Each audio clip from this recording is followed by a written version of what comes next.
Isang mapagpalang araw sa ating at welcome to my YouTube channel.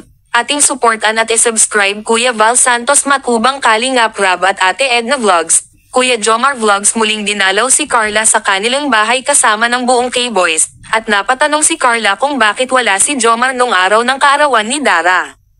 Tagal nating di nakita ah. Kaya nga, ba't hindi ka po napunta nung birthday ni Dara? Ay, bakit? Hinanap mo ako? Ha? Hinanap mo ako? Bakit?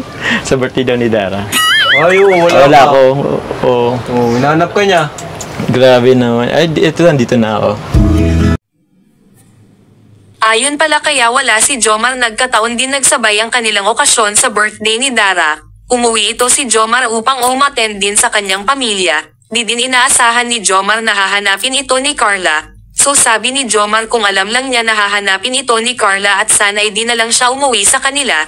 Napaka-sweet naman ni Jomar. Nakakaaliw talaga silang panoorin at matatanggal ang pagod kapag napapanood sila, lalong-lalo kaming mga OFW. At marami ang napapakilig sa mga ginagawang eksena nilang dalawa. At ito si Carla ay unti-unti nang nawawala ang kanyang mahiyain.